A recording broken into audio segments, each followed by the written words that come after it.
Kay Soto wala pa raw sa kalingkingan ni Yao Ming. Yan ang tingin ng China kay Soto. Well, totoo naman na napakagaling ni Yao Ming, at wala na sigurong ibang Asian player ang makakaabot sa mga achievements ni Yao Ming. Si Yao Ming ay isang legit NBA franchise player, isang NBA All-Star at maraming beses na member ng All-NBA, at isang NBA Hall of Famer. Diyan pa lang talagang masasabi mo talaga na wala pa sa kalingkingan si Soto. Pero kahit si Yao Ming ay 22 years old na noong pumasok sa NBA. Kaya hindi pa rin natin masasabi, when all said and done, kung saan tutungo ang basketball career ni Soto. Ang pinaka-importante ngayon kay Soto is to play in the NBA. Yan muna sa ngayon. Pero ang sinabi ng China na wala pa sa kalingkingan ni Yao Ming ay gumawa ng very solid performance against China in the last FIBA World Cup. At ginulat pa ni Soto ni Yao Ming nang tinambakan ng Gilas ang China. At isa si Soto sa mga key players ng Gilas na nagpapahirap sa buhay ng mga Chinese ballers. Yes, sa ngayon ay walang komparison na Soto at Yao Ming, except na pareho silang mga higante na galing Asia. And the comparison should stop there, at least for now. Pero sa pagpupursige ni Soto, ay hindi natin malaaman dahil in terms of skills, ay napaka-skilled talaga ni Soto, at ang kulang na lang ni Soto ay ang power and strength. At siguradong malayo ang mararating ni Soto sa NBA. Ang tanong, malalampasan kaya ni Soto si Yao Ming? Well, realistically mukhang hindi. Not because Soto is a lesser player. Pero ito ay dahil iba na ngayon ang laro sa NBA compared noong panahon ni Yao Ming. Pero I bet, kung nagtatagpo sina Soto at Yao Ming in the same generation, ay siguradong iiwan lang ni Soto si Yao Ming. Soto in my opinion is way faster and way more athletic than Yao Ming.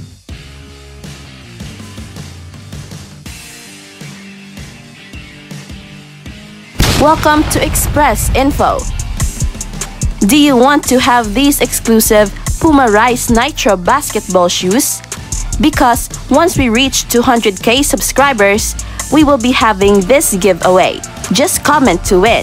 Shoes are promoted by Soto himself. Just like this video, and most importantly, comment anything positive about Soto. It's easy. Commenting is the key to win. Share your positive comments about Soto. Do it now na. Win the prize. Stay tuned for more updates.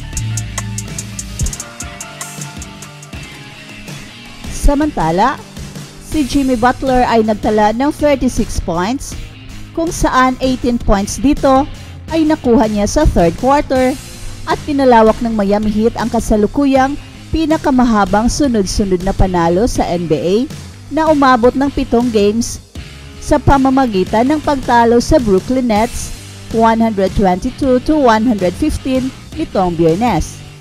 Si Duncan Robinson ay nagdagdag ng 26 points para sa Miami Heat na nakakuha ng 7 sunod-sunod na panalo para sa unang pagkakataon mula December 30, 2017 hanggang January 14, 2018.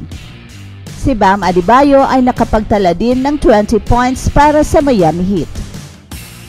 At sina Mikal Bridges at Lonnie Walker IV ay parehong nagtala ng 23 points para sa Brooklyn Nets na nagwagi sa kanilang huling 5 laro laban sa Miami. Si Nick Claxton ay 7 of 7 sa field at nakapagtala ng 16 points para sa Nets, at si Cam Johnson ay nagdagdag din ng 16 points.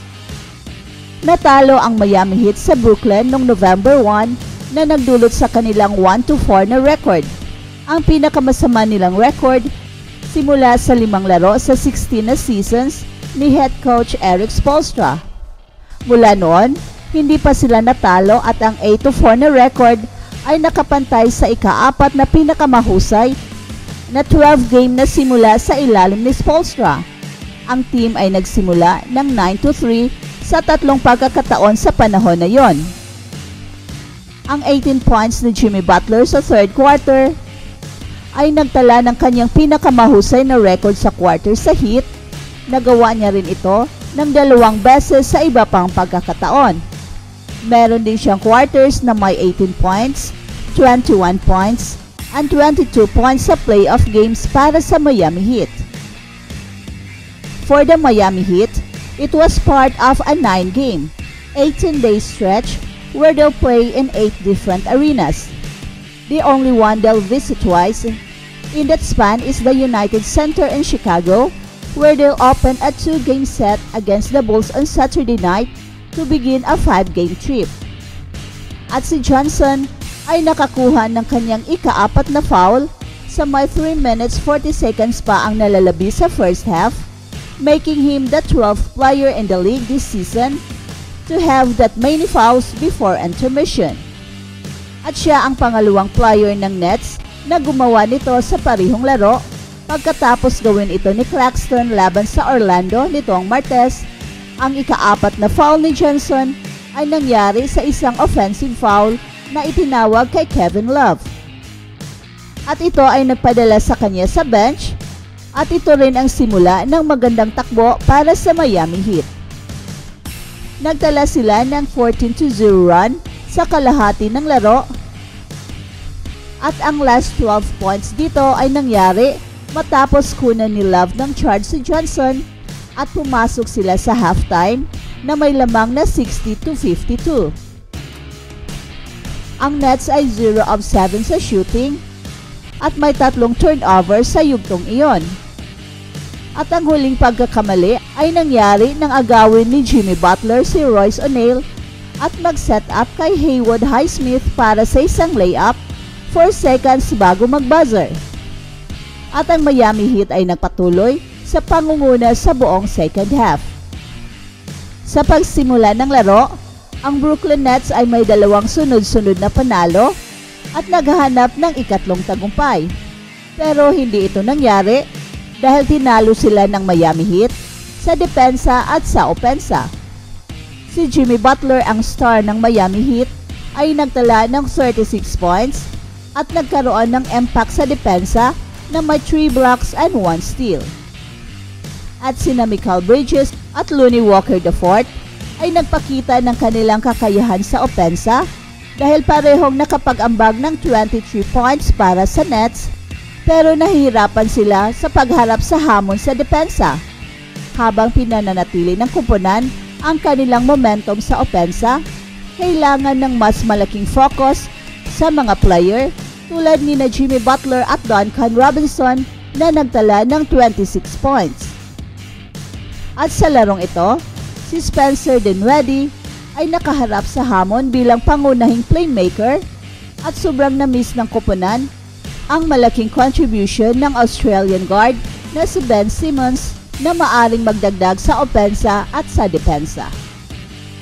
That's it for now, guys. Pero bago kami magtatapos, ay huwag kalimutan na huwag magpahuli sa mga pinakabago mga kwento at balita ng kasiyahan at tagumpay. Bahala na ang mga marites dyan. Basta kami ay handang maghatid ng tunay na inspirasyon sa mundo ng sports.